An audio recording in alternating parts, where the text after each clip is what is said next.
Bonsoir, bienvenue si vous nous rejoignez vendredi 7 juin, les titres de l'actualité.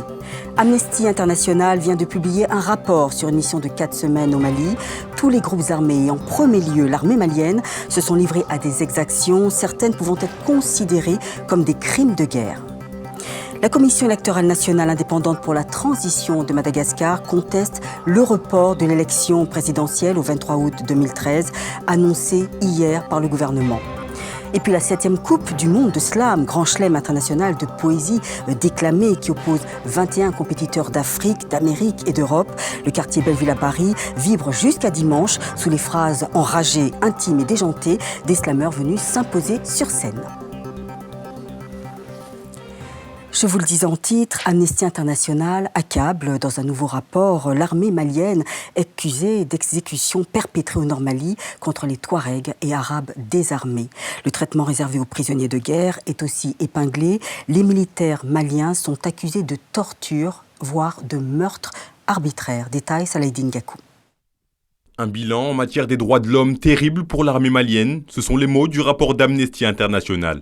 L'ONG Human Rights Watch, dans 2 rapports distincts, ont dénoncé ce vendredi les crimes et exactions commis par l'armée et les groupes armés au Mali depuis janvier. Des cas de torture ont notamment été évoqués. Ces révélations ne devraient pas faciliter la tâche de Bert Koenders, le chef de la MINUSMA, arrivé à Bamako cette semaine.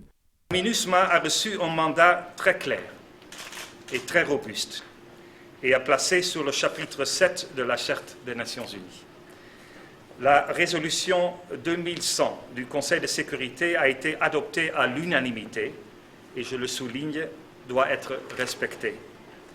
La communauté africaine de la sous-région et du continent et la communauté internationale dans son ensemble soutiennent cette noble mission pour un Mali sécurisé, réconcilié, développé. Sur le champ de bataille, certaines sources annoncent qu'une 50aine de militaires maliens sont arrivés en reconnaissance à Kidal. Les groupes armés Touaregs occupant la ville et les autorités maliennes se sont retrouvés ce vendredi à Ouagadougou pour des négociations sous l'égide de la médiation burkinabé. Décidées le 27 mai, ces discussions sont censées aboutir à un accord sur la ville de Kidal. Les Touaregs refusent le retour de l'armée et de l'administration malienne dans la ville. Les forces maliennes ont quant à elles promis de reprendre d'ici l'élection présidentielle du 28 juillet la ville de Kidal, dont les hommes du MNLA s'étaient emparés début février après la fuite des djihadistes. Et justement, au Mali, une mission d'experts menée par l'UNESCO à Tombouctou a évalué les dommages infligés à son patrimoine culturel par les forces rebelles. L'objectif de la mission, recueillir autant d'informations que possible sur l'état du patrimoine, ce qu'il faudrait pour le restaurer, le reconstruire et le protéger, et comment cela devrait être organisé. Écoutons le directeur du Musée national du Mali, Samuel Sidibé, qui reste optimiste dans la conservation du patrimoine. Les mausolées ont été détruits. Quand vous allez à Tombouctou aujourd'hui, vous ne verrez que les mottes de terre.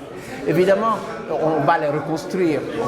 Et les populations sont tout à fait d'accord et sont prêtes à nous aider pour les reconstruire. Cette envie des populations de repartir, même avec effectivement ce passé extrêmement triste, oui, c'est un sujet d'optimisme.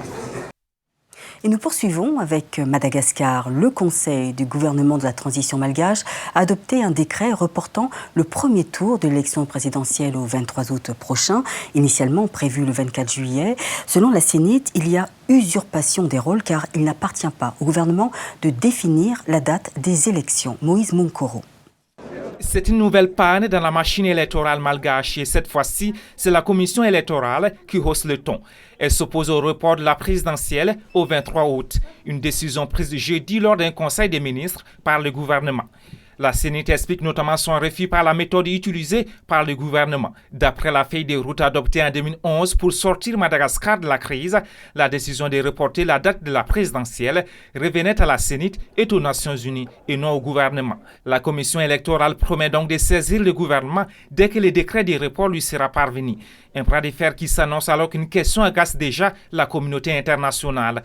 Un agacement dû à la validation par la Cour spéciale électorale des candidatures d'Anjara Joël, Didier Rassirac et Lalaoua Ravalomanan. La communauté internationale a trouvé grave qu'une Cour qui a pour mission faire l'application de la loi viole elle-même la Constitution. C'est le 26 juin que la communauté internationale décidera de son éventuel retrait du processus électoral. Cette décision pourrait isoler davantage la Grande Île, déjà privée des aides internationales depuis 2009. Direction la Zambie, l'ancien président zambien Rupia Banda, 76 ans, a été interdit aujourd'hui pour la 3e fois en 2 mois de quitter le territoire, a annoncé son attaché de presse à l'AFP. Rupia Banda, au pouvoir de 2008 à 2011, est notamment soupçonné d'avoir détourné d'importantes sommes d'argent public pour son profit personnel et celui de sa famille dans le cadre d'un contrat avec une compagnie pétrolière nigériane, des faits qualifiés de corruption, blanchiment d'argent et fraude. Et puis, autre actualité, le Conseil de sécurité des Nations Unies a appelé hier la communauté internationale à soutenir la Somalie pour une stabilité à long terme, tout en reconnaissant les progrès réalisés ces derniers temps. Écoutons le vice-secrétaire général de l'ONU, Jan Eliasson. J'invite tout le monde à se rassembler pour soutenir ce nouveau gouvernement dans ses efforts d'apporter la paix et la stabilité au peuple somalien. Ban Ki-moon et moi-même croyons dur comme fer qu'avec le soutien continu et l'engagement ferme de ses partenaires, la Somalie peut atteindre ses objectifs. Un pays unifié, en paix avec lui-même et ses voisins, vivant sous l'état de droit, sur la voie de la stabilité économique et des conditions de vie dignes pour tous.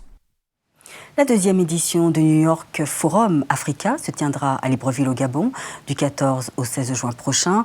Environ 600 à 700 décideurs économiques, financiers et politiques sont attendus dans la capitale gabonaise. L'objectif du New York Forum Africa, c'est élaborer des pistes de réflexion, contribuer positivement au développement économique de l'Afrique sur le long terme. Et un homme est à l'origine de cette plateforme, Richard Attias, qui était l'invité d'Adil Farkan dans Ça fait débat sur Télé-Sud. Il revient sur ses relations avec le Gabon. Écoutons Richard Attias. Pourquoi ce choix de cette ville, de ce pays, le Gabon? D'abord l'Afrique. J'ai voulu d'abord le faire en Afrique. Parce qu'il y a des forums qui parlent de l'Afrique et qui se font ailleurs qu'en Afrique. Mais pourquoi ce qui est un non-sens. Le Gabon, pour 3 raisons. D'abord, ça a été une initiative du président Ali Bongo Ondimba. Il a eu l'idée de dire « j'ai envie de créer une plateforme internationale parce que j'ai envie de positionner Libreville comme un hub ». Et c'est légitime.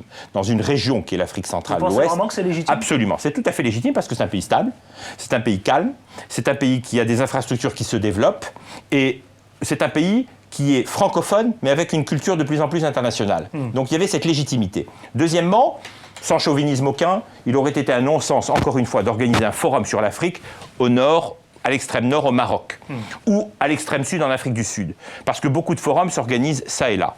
Il eût été aberrant aussi d'aller le faire uniquement au Nigeria ou dans ces pays, qui fait que quand vous organisez des forums là, 90% des gens dans la salle viennent de ce pays parce que ce sont des pays à très forte population. J'ai souhaité que cette 2e édition du New York Forum Africa, d'ailleurs avec les organisateurs gabonais, avec le gouvernement gabonais, invite un maximum de jeunes entrepreneurs, invite des étudiants et se penche sur leurs préoccupations. Le président Bongo le disait dans le clip, il disait l'un des objectifs de ces forums, c'est que les gens se rencontrent.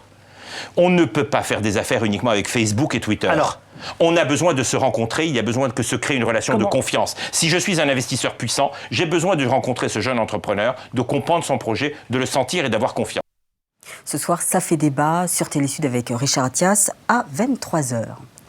Un opposant au président égyptien Mohamed Morsi, Ahmed Douma, condamné à 6 mois de prison, a entamé une grève de la faim pour protester contre sa détention. Ce jeune militant a été condamné pour insulte au chef de l'État après avoir qualifié le président Morsi lors d'une émission télévisée de criminel et de tueur ayant échappé à la justice. Le reste de l'actualité du continent, dans l'Afrique en bref, l'Afrique du Sud ouvre son marché aux partenaires non traditionnels. Au Bénin, une nouvelle politique contre la drogue en gestation. Mais avant, au Niger, la Banque mondiale double son aide. L'Afrique en bref, signé Ahmed Parezo, Charles Serrito.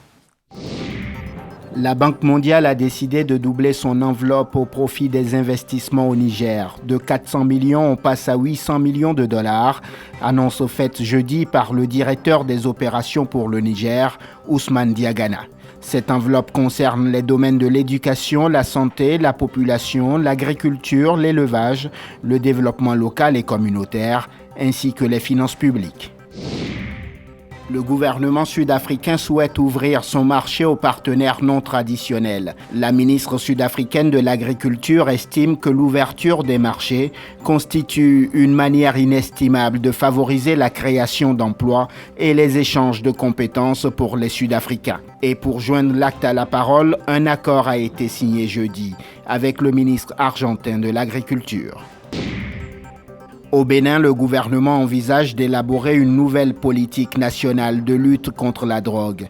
Annonce faite jeudi par le ministre béninois de l'Intérieur, Benoît Assouan-Degla. Cette nouvelle politique devrait permettre au Bénin d'atteindre un meilleur résultat dans sa lutte contre le trafic de drogue. La semaine dernière, des officiers de la protection diplomatique sud-soudanaise ont reçu un diplôme particulier. La police de l'ONU a enseigné la protection aéroportuaire à 50 hommes et femmes, faisant d'eux les premiers officiers de la police aérienne. Audrey Vaugrand. Comme cette jeune femme, ils sont 50 à avoir reçu leur diplôme ce jeudi à l'aéroport de Djouba, au Soudan du Sud. La cérémonie couronne une semaine de formation à la sécurité aérienne. L'objectif de cet entraînement, doter l'aéroport d'une protection au sol et dans les airs pour l'équipage et les passagers. Vous ne pouvez pas discuter sur la sécurité aérienne. Vous devez accepter que c'est un ingrédient important, une part majeure du développement d'un pays. La mission de sécurité aérienne de l'Union européenne a dispensé un cours de sécurité. Les forces sud-soudanaises ont ajouté la protection des aéroports à leurs aptitudes. C'est le seul hub qui nous connecte au reste du monde. Si quelque chose allait mal ici et que le trafic cessait, nous aurions de gros problèmes. Depuis octobre 2012, 150 officiers de l'unité de protection diplomatique ont été entraînés à protéger le pays. Le patron des services de sécurité de l'aéroport international d'Accra au Ghana a été arrêté aux États-Unis. Solomon Adelakwai est accusé de trafic de drogue. 3 complices présumés ont également été interpellés selon le comité ghanéen de contrôle des narcotiques et l'agence américaine de lutte contre les drogues, la DEA. Et le mois dernier, la bande de complices prévoyait de faire entrer 3 tonnes de cocaïne à Accra par paquet de 25 kilos, mais leurs négociations ont été enregistrées par des agents de la DEA. Et puis en France, le monde politique est en deuil. Pierre Mauroy, l'ex-premier ministre socialiste du président François Mitterrand, est décédé aujourd'hui. Il avait 84 ans. Depuis le Japon, le président français François Hollande lui a rendu hommage en saluant un homme qui a servi la France à des moments exceptionnels. Et pour clore cette édition, Parlons Culture. Jusqu'à dimanche prochain, le quartier Belleville à Paris accueille la 7e Coupe du Monde de Slam. Au programme, des artistes venus de 21 pays, dont le Congo, Brazzaville, le Gabon et l'île Maurice, pour déclamer des textes mêlant poésie et performance sur scène. Audrey Vaugrand. Quartier Belleville, les cultures se mélangent. Ces compétiteurs venus des 5 continents partagent une même passion, le slam. Ils s'affrontent sur scène à l'occasion de la Coupe du Monde de Slam Poésie. Ils ont chacun 3 minutes pour convaincre. Vous allez voir des styles super différents, tu vois. Vraiment dans tous les genres, quoi. Des gens qui font de la poésie classique, des gens qui font de la poésie excentrique, des gens qui font de la poésie hip-hop, des gens... Il y a vraiment, c'est ce que je disais, c'est un festival de poésie internationale avec une énorme diversité de communautés de poètes.